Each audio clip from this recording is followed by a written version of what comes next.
जी हां दोस्तों, रूस यूक्रेन जंग में नॉर्थ कोरिया की एंट्री, पुतिन की मदद के लिए किम जोंग भेजेगा आर्मी, दहशत में आया अमेरिका। इस बीच रूस ईरान के बीच गैस सप्लाई पर बड़ा समझौता।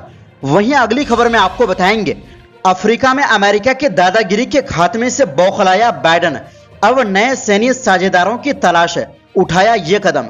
इसी के साथ आपको बताएंगे, नेपाली धर्मगुरु नाबालिग से रेप के मामले में दोषी करार, 12 साल की हो सकती है जेल। उधर केनिया में प्रदर्शनकारियों के आगे झुकी सरकार, टैक्स बिल वापस। तो दोस्तों, सब कुछ हम आपको फटाफट आसान भाषा में विस्तार से बताएंगे, तो आप मेरे साथ इस वीडियो के आखिर तक बने रहिए। तो बिना टाइम लेते हुए बात करते हैं खबरों की। जी हां दोस्तों, एक दिन पहले खबर आई थी कि अमेरिकी सैनिक हथियारों की मरम्मत के लिए यूक्रेन जाएंगे। अब इसी बीच एक और बड़ी खबर आई है कि उत्तर कोरिया अपनी फौज को रूस का साथ देने के लिए उतारने का ऐलान कर दिया है। दरअसल रूस और यूक्रेन के बीच चल रहे युद्ध में अब नॉर्थ कोरिया की एंट्री हो गई है। उत्तर कोरिया रूस के साथ मिलकर लड़ने के लिए यूक्रेन में सेना भेजेगा।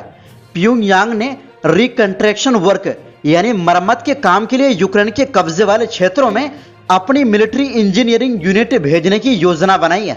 ये सैनिक रूस को पुनर्निर्माण और रूसी सेना के लिए अन्य सहायता कार्यों में मदद करेंगे। दूसरी ओर उत्तर कोरिया द्वारा यूक्रेन सेना भेजने पर अमेरिकी रक्षा मंत्रालय ने तीखी प्रतिक्रिया जताई है। पेंटागन ने कहा कि अगर उत्तर कोरिया के सैनिक यूक्रेन में रूस की सहायता करते हैं तो वो तोप का चारा बन जाएंगे। हाल में उत्तर कोरिया और रूस के बीच सुरक्षा समझौते पर हस्ताक्षर हुआ है। इसके तहत कुछ कोरियाई यूनिट्स यूक्रेन जाने के लिए तैयार है। पेंटागन के प्रेस सचिव मेजर जनरल पैट राइडर ने मंगलवार को कहा कि उन्हें लगता है कि अगर वो north Korean military personnel management होते तो वो यूक्रेन के खिलाफ एक अवैध युद्ध में तोप का चारा बनने के लिए अपनी सेना भेजने के अपने विकल्पों पर सवाल उठाते।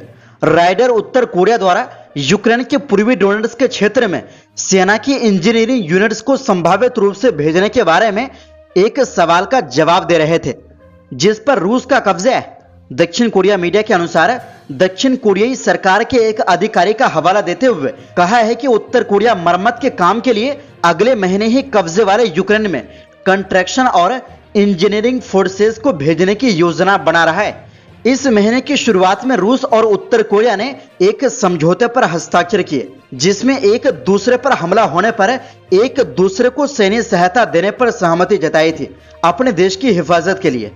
इन दोनों देशों के बीच ये डील हो चुका है, जिसको लेकर पहले ही अमेरिका और साउथ कोरिया जैसे देश डरे हुए हैं। अमेरिका और जापान सहित देशों ने इस कदम की निंदा की, जबकि दक्षिण कोरिया ने कहा कि वो यूक्रेन को हथियार भेजने पर विचार कर रहा है। दक्षिण कोरिया के राष्ट्रपति ने इस समझौते को अपने देश की सुरक्षा के लिए खतरा बताया है। राइडर ने उत्तर कोरिया द्वारा संभावित रूप से रूस को मिलिट्री फोर्सेज भेजने को निश्चित रूप से नजर रखने वाली बात बताया और पूरे युद्ध के दौरान रूसी हताहतों की उच्च संख्या का संकेत दिया। वहीं दूसरी ओर रूस और ईरान के बीच बुधवार को बड़े ऊर्जा समझौते पर हस्ताक्षर हुए। बता दें कि ईरान के पास रूस के बाद दुनिया का दूसरा सबसे बड़ा गैस भंडार है, लेकिन अमेरिकी प्रतिबंधों के कारण एक्सट्रैक्शन टेक्नोलॉजी तक पहुंच में रुकावट हुई है, जिससे गैस एक्सपोर्ट का डेवलपमेंट धीमा हो गया है। ईरान के कार्यवाहक राष्ट्रपति मोहम्मद मखबर ने कहा कि बुधवार को वे डील दोनों देशों और क्षेत्र के लिए अत्यंत महत्वपूर्ण है। वहीं अब रूस से ईरान को गैस की सप्लाई के लिए एक महत्वपूर्ण समझौते पर हस्ताक्षर किया गया है। इसमें रूसी गैस को ईरान में स्थानांतरित करने पर साइन किया गया। ईरान के तेल मंत्री जावद ओजी और रूसी तेल कंपनी गेज़प्रोम के सीईओ एलेक्सी मिलर ने हस्ताक्षर किए। इस समझौते से ईरान अपने क्षेत्र में एक गैस सप्लाई सेंटर बनेगा। रूस से ईरान को गैस निर्यात आसान होगा। यह समझौता ईरान को रूस से गैस आयात करने और इसे इराक, तुर्की और पाकिस्तान को अधिक कीमत पर आपूर्ति करने में सक्षम बनाएगा। रूस यूक्रेन युद्ध के बाद से रूस अपने गैस के लिए लगातार नए बाजार की तलाश कर रहा है। रूस के बाद ईरान दुनिया का दूसरा सबसे बड़ा गैस उत्पादक है और उसके अपने तुर्की और इराक को पाइपलाइनों के माध्यम से निर्यात करता है। इसी के साथ आपको बता दें कि जी हां दोस्तों, धीरे धीरे अमेरिका की पत्ता दुनिया से कटता जा रहा है और अफ्रीकी देश भी इससे अछूते नहीं है। अफ्रीकी देश तो सबसे ज्यादा पश्चिमी देशों से नफरत करते हैं, जिसका कारण है कि अमेरिकी सैनिकों को अफ्रीकी देश बाहर निकाल रहे हैं। अब इसी को लेकर अमेरिका परेशान है। दरअसल अफ्रीका महाद्वीप में अमेरिका नए सैन्य साझेदार तलाश रहा है। अमेरिकी सैन्य अधिकारी इसी कवायद में अफ्रीकी रक्षा प्रमुखों की बैठक में भाग लेने बोत्सवाना पहुंच गए। माना जा रहा है कि सैन्य साझेदारों की तलाश से पेंटागन अफ्रीकन महाद्वीप पर अपनी उपस्थिति बरकरार रखने की कोशिश में है, क्योंकि नाइजर, चाड और साहेल राज्य समेत कई अफ्रीकन देश अमेरिका को अपनी सेना हटाने का आदेश दे चुके हैं। अमेरिकी वायुसेना के जनरल चार्ल्स क्यू ब्राउन ने बोत्सवाना पहुंचने के बाद खुद इसकी पुष्टि की। आरटी की एक रिपोर्ट के मुताबिक ब्राउन ने कहा कि वो पश्चिमी अफ्रीकी क्षेत्र में कई भागीदारों से बात कर रहे हैं ताकि अमेरिका के उन देशों के साथ संबंध मजबूत हो। ब्राउन के मुताबिक अमेरिका पहले ही पश्चिम अफ्रीका में काम कर रहा है, अब इसे बढ़ाने का प्रयास किया जा रहा है। अमेरिका ने उन देशों का नाम नहीं बताया जिस देशों के साथ अमेरिका की वर्तमान में बात चल रही है। हालांकि सूत्रों की ओर से दावा किया जा रहा है कि नाइजर के पड़ोसी बेनिन, आइवरी कोस्ट और घाना से अमेरिका की प्राथमिक बातचीत शुरू हो गई है। दरअसल अफ्रीकी देश नाइजर से अमेरिकी सैनिक वापस बुलाए जा रहे हैं। इसी साल मार्च में अमेरिका और नाइजर के बीच रक्षा सहयोग को इसलिए समाप्त कर दिया गया था।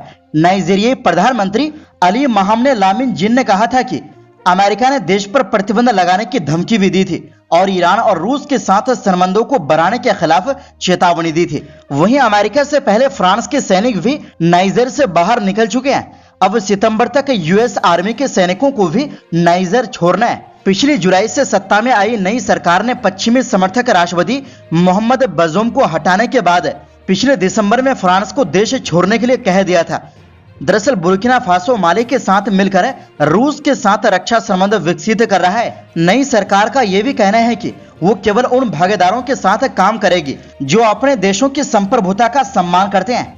अफ्रीकी देशों के विरोध के बावजूद अमेरिका इस क्षेत्र में सैनिकों को बनाए रखने के तरीके खोज रहा है। अमेरिका का तर्क है कि नाइजर में उनकी मौजूदगी चरमपंथी संगठनों की गतिविधियों पर नजर रखने तथा वाशिंगटन के हितों के लिए संभावित खतरों से निपटने के लिए महत्वपूर्ण है। इसी के साथ आपको बता दें कि जी हां दोस्तों, अफ्रीकी देश केन्या ने उग्र प्रदर्शन और हिंसा के बाद नए टैक्स बिल को वापस ले लिया है। केन्याई राष्ट्रपति विलियम रूटो ने स्टेट हाउस से बिल को वापस लेने की घोषणा की। दरअसल केन्या में मंगलवार को नए टैक्स बिल के खिलाफ हजारों लोग सड़कों पर उतर आए थे। वो संसद के बाहर लगे बैरिकेड्स को पार कर अंदर घुस गए, जहां सांसद बिल पर चर्चा कर रहे थे। इसके बाद प्रदर्शनकारियों ने संसद में आग लगा दी। इस दौरान पुलिस की फायरिंग में कई लोगों की मौत हो गई। संसद में हिंसा के दौरान सांसदों को एक अंडरग्राउंड टनल के जरिए बाहर निकाला गया, यानी प्रदर्शनकारियों के आगे केन्या की सरकार झुक गई और विवादित बिल को वापस ले लिया।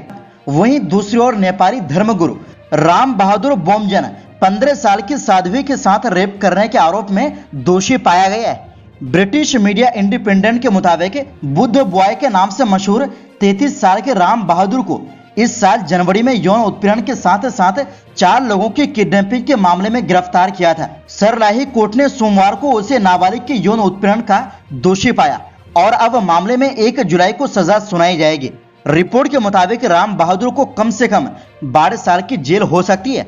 द काठमांडू पोस्ट ने पुलिस की चार्जशीट के हवाले से लिखा कि राम बहादुर ने 2016 में 15 साल की साध्वी को अपने कमरे में बुलाया था और उसके साथ जबरदस्ती शारीरिक संबंध बनाए थे। उसने साध्वी को धमकी भी दी थी कि वो इस बारे में किसी को न बताए। इस साल जनवरी में राम बहादुर की गिरफ्तारी के दौरान पुलिस ने उसके घर से 30 मिलियन नेपाली रुपए यानी भारतीय करेंसी में करीब 2 करोड़ रुपए जब्त किए थे। इसके अलावा 16 देशों की करेंसी भी मिली थी। राम बहादुर के भक्तों के मुताबिक उसने काफी कम उम्र में तपस्या शुरू कर दी थी। वो बिना पानी, भोजन, नींद की साधना करता था, इसलिए उसे बुद्ध बॉय के नाम से भी बुलाया जाने लगा। पुलिस का कहना है कि बोमजन पर भक्तों और साध्वियों का शारीरिक और यौन उत्पीड़न करने के आरोप है। एक पुलिस अधिकारी ने कहा वो भक्तों और साध्वियों के साथ मारपीट करता था। जब बोमजन से इस बारे में पूछा गया तो उसने कहा, भक्त और साध्वियां तपस्या के दौरान मुझे परेशान करती थी, इसलिए मैं उनके साथ मारपीट करता था। पुलिस ने कहा कि 2010 में बोमजन के खिलाफ मारपीट की दर्जनों शिकायतें दर्ज की गई थी। कुछ लोगों के लापता होने के पीछे भी उसका हाथ बताया गया था। हालांकि इस आरोप की पुष्टि फिलहाल नहीं हो सकी है। वो लंबे समय से फरार चल रहा था। अथॉरिटीज को नहीं पता था कि वो कहाँ है। सालों की तलाश के बाद उसकी गिरफ्तारी हुई थी। 2018 में एक 18 साल की साध्वी ने बोमजन पर रेप के आरोप लगाए थे। इसके बाद 2019 में बोमजन के 4 भक्त लापता हो गए थे। लापता भक्तों के परिवार ने बोमजन के खिलाफ शिकायत दर्ज करवा दी। परिजनों का कहना था कि लापता हुए भक्त आखिरी बार बोमजन के आश्रम में ही देखे गए थे। 2020 में भी बोमजन पर यौन उत्पीड़न के आरोप लगे।